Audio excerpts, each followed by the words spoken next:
Now, staying with U.S. politics, the U.S. Supreme Court is now considering a pivotal case that could have major consequences for the country's presidential election. The court will decide whether Donald Trump is eligible to be on Colorado's Republican primary ballot.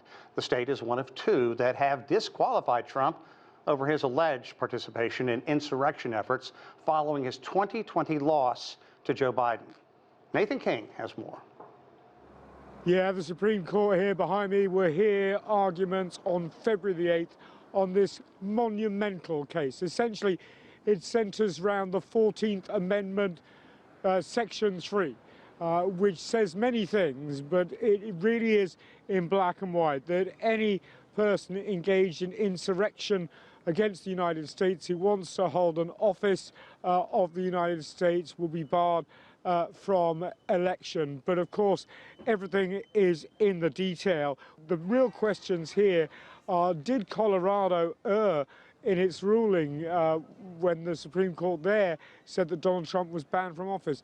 Was the Secretary of State in charge of election in the state of Maine wrong? Well, does the word office holder of the United States apply to the president will be one of the questions. Does it require legislation in a state or even at the federal level to bar anyone from office? And did Donald Trump actually commit insurrection or engage in insurrection, which perhaps may not need a conviction?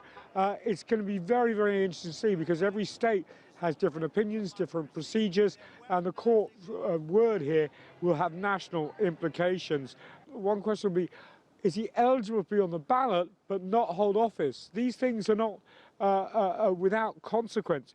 Do states get to decide who's on the ballot, or federal level? Now remember, a lot of Supreme Court judges hold states' rights very highly indeed. So all this is really monumental, and Donald Trump says that this is just another way of using the justice system against him. Supreme Court is taking the case from Colorado, and so they'll make a decision. And you know what I do find, and you know, maybe say it, maybe don't, but I say it. A Democrat judge appointed by, let's say, Obama, they're down and they say, we're appointed, that's the end. When you are a Republican judge and you're appointed by, let's say, Trump, they go out of their way to hurt you so that they can show that they have been fair, honorable people. Now, of course, there's a multitude of cases linked to other cases against Donald Trump. For example, the January 6th case, where just in front of me here, and the storming of the Congress. Was that an insurrection? Well, prosecutors are charging him, but not specifically with that. Remember, though, he was impeached by the House of Representatives on that, and then it was taken for a trial in the Senate. The majority of senators wanted him removed from office late in his term, but there wasn't the two-thirds majority required. So all these things are going to weigh on the Supreme Court's mind. Now, of course, this is happening during the middle of the primary season. We will have had Iowa and New Hampshire. I think it's on the day of the Nevada caucuses, Super Tuesday, when those multitude of states is about a month after oral arguments begin. When will we get a ruling? What effect will it be? Just a huge case, not just for the Supreme Court, but the consequences of barring a president potentially from running again. Well, that's huge, and surely weighing on the mind of the Supreme Court behind me is, do they get to decide, or do the voters get to decide? And that's huge in this democracy. Nathan King, CGTN at the Supreme Court. Okay, we're going to take a deeper dive now, look at the issues of money and politics here in the United States, as well as some other things.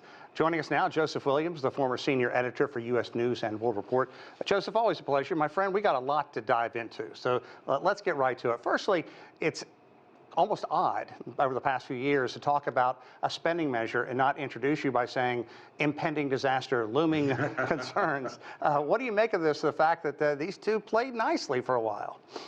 I think they learned their lesson, quite frankly, because it helps neither party. And in recent years, Republicans who've been willing to hold the line on deficit spending and hold the line against any kind of spending ceiling increase have been blamed for shutdowns. They've been blamed for people not getting their Social Security checks on time. They've been blamed for people unable to get, or people have been furloughed from their jobs. So I think both sides have realized that it's in their best interest to get this thing out of the way quickly before the train is barreling down the track and we've only got seconds to go before untying, the national economy.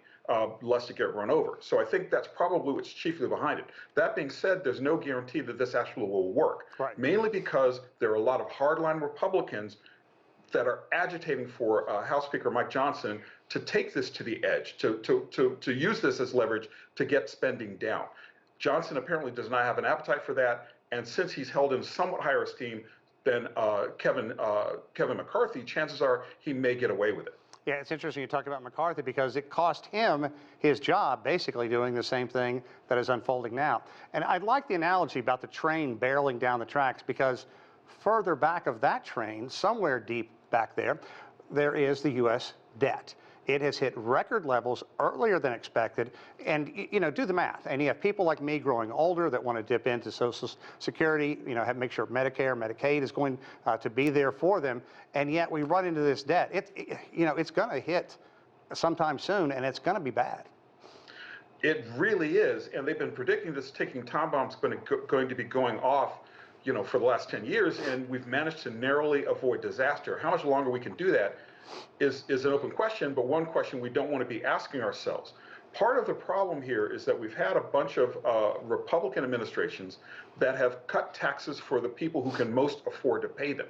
Think about the Donald Trump tax cuts from 2017, 2018, and the President Barack Obama attempting to reverse the tax cuts from George H.W. Bush back in 2008, 2009, when we really had disaster and when we really could least afford to be leaving revenue on the table. And even now in these debt discussions that you have with the White House, Speaker Mike Johnson, one of the concessions that he got from the Biden administration was to claw back some of the funding for the IRS, the very people who collect the taxes. The IRS has been for years talking about how they don't have enough people to do an adequate job of collecting all the money that the government is owed.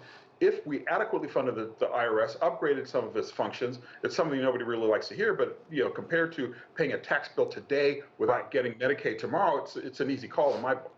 And also, I want to go back to that because at the time of these major tax cuts for the extremely wealthy, the whole premise was, they're going to sink this back into the economy, do more hiring, do more expanding, upgrade manufacturing. No, they just got richer. And so with the campaign trail really kicking off, how difficult is it going to be for Democrats to portray that as something that voters should really watch out for if they want to put a Republican back in the White House? The political aphorism is if you can't put it on a bumper sticker, you're losing the argument. And one of the problems with this particular argument for the Democrats is that nobody likes the IRS. And even more people believe that they can someday be in a position where they can take advantage of these tax cuts. So it's been a losing argument for a long, long time, and people have not really kind of grasped onto the downward effects of what happens when you give tax cuts to the ultra wealthy. Bernie Sanders came closest to making that good argument where he was talking about the richer, the billionaires and billionaires. That's something that people kind of grasped. But the esoteric argument about paying more to the IRS and not using it to give money back to ordinary taxpayers, it's always been a loser. It's going to keep being a loser because people can feel that. They can't abstractly understand what the IRS does and why it needs more money to do it. Joseph, we talked an awful lot about finances and money and for obvious reasons. But look, let's talk about the two candidates who are going to likely be on the top of their respective parties' ballots, Joe Biden, Donald Trump. These are two guys pushing 80, already 80. What's this going to be like? Because it has been ugly so far, and people are already rewriting history saying the people that demonstrated on January 6, 2021 were actually patriots. Well, it's going to be interesting on an academic level, on a personal and political level. It's going to be really difficult. It's going to be nasty. It's going to be a knife fight between two seniors. Part of the problem with this particular election is both candidates are running on the same thing. Donald Trump is running on his alternative facts and people who believe them about J6. Joe Biden is framing it, Donald Trump, as the man who is most closest to destroying democracy as we know it. The question is going to be, how many people can each side convince, and can they convince them to come out to vote in support of something that we've taken for granted for such a long time, or to tear down the system that everybody on one particular side believes is corrupt from day one and needs to be leveled to the ground. You know, I think that if I go back to listen to voters, it's amazing how Trump can just turn the narrative in his way, and his base so rabidly supports him. No matter what he says, what he does, he's going to have about 40% of the country supporting him. That's true, and it's frightening because we've got a system now, and keep in mind that the Republicans have their own, very own, some would call it propaganda, others would say it's free press, but Fox News, and you can't discount the fact that they've got an electronic news organization that streams out their narrative without any kind of pushback. So that's much difficult, and that's much harder for people to not believe something they've seen on TV or not believe something that the candidate of their choice says. It's true because they believe it, and that's been the narrative for Donald Trump, and that's been his huge advantage against Joe Biden going forward. Okay, if you think it's been rough, strap in, my friend. The next 10 plus months are going to be exciting. Thank you very much. Take care, Sean.